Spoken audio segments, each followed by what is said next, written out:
Terungkap motif kasus penembakan istri TNI berinisial L 34 tahun di Jalan Cemara 3, Kelurahan Padangansari, Kecamatan Banyumanik, Semarang pada Senin 25 Juli. Kapolda Jawa Tengah Irjen Pol Ahmad Lutfi mengungkapkan aktor intelektual yang merupakan suami dari R diduga memiliki wanita idaman lain.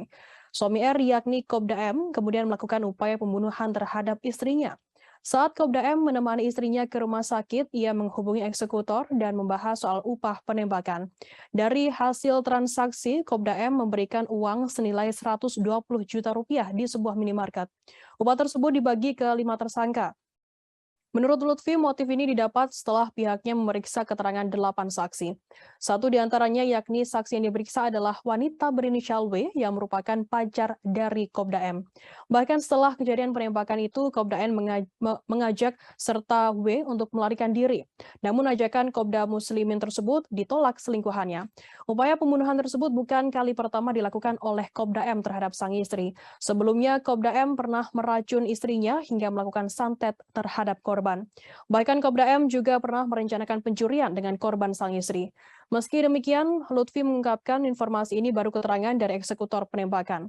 Pihaknya belum dapat meng-cross-check lantaran Kopda M belum tertangkap. Diberitakan sebelumnya R menjadi korban penembakan orang tak dikenal pada Senin 18 Juli lalu sekitar pukul 11 siang. R ditembak dua orang tak dikenal yang mengendarai motor Kawasaki Ninja setiba di rumah setelah menjemput anaknya. Para pelaku berhasil melakukan 2 kali tembakan. Tembakan pertama diduga menembus tubuh Rini dan tembakan kedua bersarang di tubuhnya. Saat ini tim gabungan masih memburu Kopda M yang masih melarikan diri. Akan kami tampilkan Tribuners wawancara atau keterangan dari Kapolda Jawa Tengah Irjen Ahmad Lutfi. Kita berhasil amankan 5 orang tersangka. Jadi nomor 1 Sugiono alias Babi, yang nomor 2 Ponco Aji Nugroho, ini satu tim sebagai eksekutor.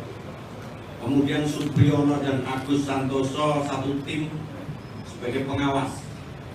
Jadi yang tim eksekutor ini menggunakan kendaraan Ninja, sedangkan tim pengawas menggunakan Honda Beat.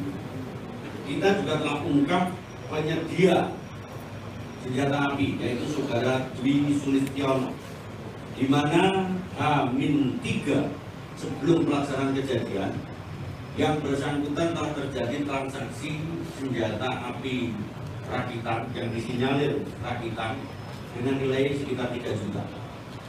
Hasil ungkap yang kita lakukan bahwa tanggal 18 hari Senin pukul 8 mereka sudah melakukan pematangan TKP.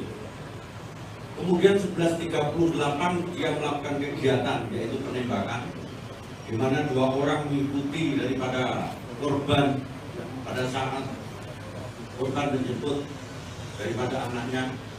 Dilakukan eksekutor oleh saudara Babi sebanyak 2 kali.